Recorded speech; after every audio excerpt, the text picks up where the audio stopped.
Revista Venevisión, líder en opinión, por tu canal independiente, Venevisión.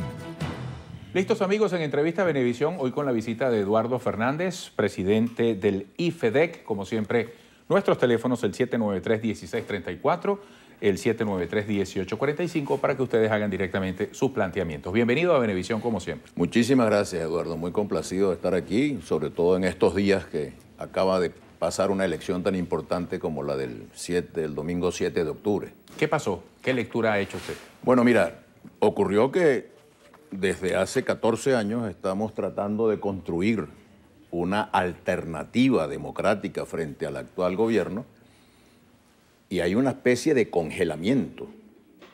Hace 14 años le tocó al doctor Enrique Salas sacar alrededor de 40% de la votación y el gobierno se ha mantenido en 50 o algo más y la oposición en 40 o algo más. Han pasado 14 años y ahora la elección demuestra que el gobierno saca 50 o algo más y la oposición saca 40 o algo más. Ahora, los análisis van a llover. Universidades, institutos, partidos políticos, centros de investigación. Yo mismo presido un centro de estudios políticos que se llama IFEDEC y vamos a hacer un análisis muy en profundidad. Ahora, hoy en esta entrevista, mi querido tocayo, yo quiero invitar a todos los venezolanos a pensar en el futuro, en mañana. Tenemos que trabajar los venezolanos para resolver los problemas que tiene el país. Y son muy graves los problemas que tiene el país. Y los compartimos todos los venezolanos y los sufrimos todos los venezolanos. Y una propuesta muy formal que quiero hacer es declarar, a propósito de las elecciones del 7 de octubre, cancelada la política de la confrontación y abrirle espacio al entendimiento entre los venezolanos, al diálogo, a la promoción de consensos para resolver los problemas. Ahora, disculpe la interrupción. A propósito de esta cita, es noticia la conversación telefónica por iniciativa del presidente Chávez con su contendor electoral, Enrique Capriles. Y el llamado que hace el propio presidente a construir una unidad nacional. Es interesante que esa convocatoria se hace justo en la víspera de otras elecciones muy importantes como la de gobernadores. Y yo creo... ¿De qué manera eso será viable? Los calificativos, los epítetos y el calor de una campaña. Yo creo que es importantísimo que haya un clima de diálogo y que se declare que es política nacional, ni siquiera política del gobierno, nada más, aunque el gobierno tiene la responsabilidad de liderizar esa política de diálogo, de consenso y de entendimiento, de respeto, de encontrarnos de nuevo los venezolanos, sino que la nación entera, porque yo sostengo que los actores en esta oportunidad no pueden ser como, por ejemplo, en 1958, cuando se suscribió el Pacto de Punto Fijo, que eran 3 grandes líderes y 3 grandes partidos, Rómulo Betancourt, Rafael Caldera y Jovito Villalba, Acción Democrática, COPEI y URD. Hoy día tiene que ser convocado todo el país al diálogo.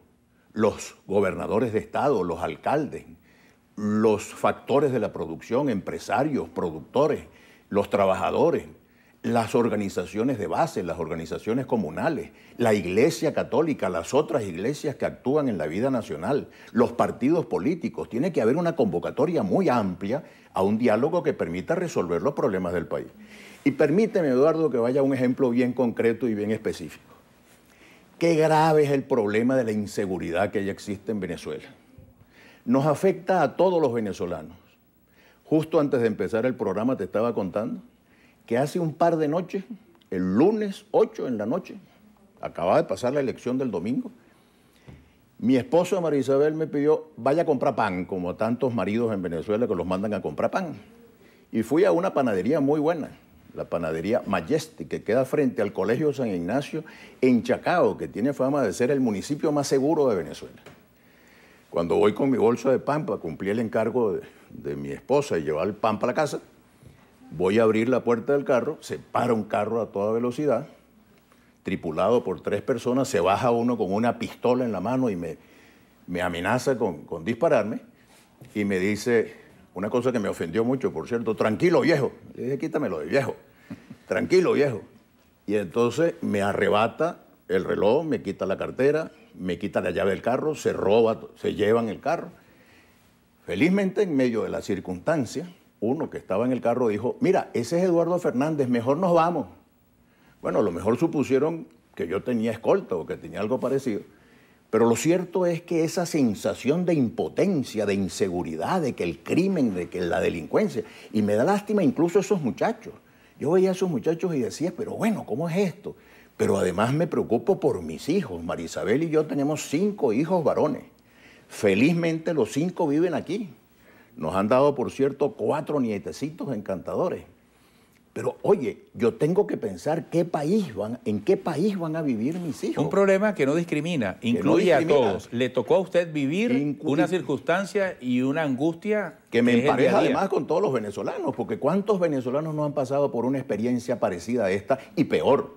Porque al final termina uno diciendo, oye, menos mal que me salió barato. Me robaron un carro, me robaron un reloj, me robaron una cartera. Me producen la incomodidad y la molestia de que ahora tengo que sacar otra vez todos mis documentos. Estoy vivo. Pero estoy vivo, caramba, qué maravilla que estoy vivo. Y además yo tuve en un momento determinado la angustia de que me fueran a decir montes en este carro y entonces un secuestro. ¿Cuántos venezolanos no estamos afectados por el problema de la inseguridad?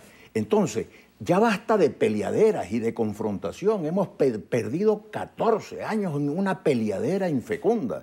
Hemos desaprovechado oportunidades magníficas que ha tenido este país. Podríamos tener un país bellísimo con los inmensos recursos que ha recibido Venezuela desde que apareció el petróleo, pero particularmente en los últimos años, cuando los precios del petróleo subieron en los mercados internacionales a $100 por barril. Entonces, señores, vamos a hablar, vamos a conversar, vamos a dialogar, vamos a hacer una agenda de los problemas del país y vamos a abordar esa agenda para ir resolviendo los problemas, porque así como te hablo de la inseguridad, el deterioro de la infraestructura de este país, de los servicios públicos, la electricidad, el agua, la vialidad, las carreteras, los ferrocarriles, las autopistas. Pero además tenemos los problemas económicos. Esta nación tiene un porcentaje demasiado grande de familias venezolanas que viven en la miseria y tenemos que sentarnos para resolver el problema de la pobreza de una vez por todas. Eduardo Fernández, vamos a una pausa. Al regreso, la pregunta de los amigos televidentes al 793-1634, 793-1845. Y la gran pregunta, ¿qué hacer? Y en ese qué hacer, ¿qué papel figura la fecha del 16 de diciembre para todos los venezolanos? ¿Votar, no votar?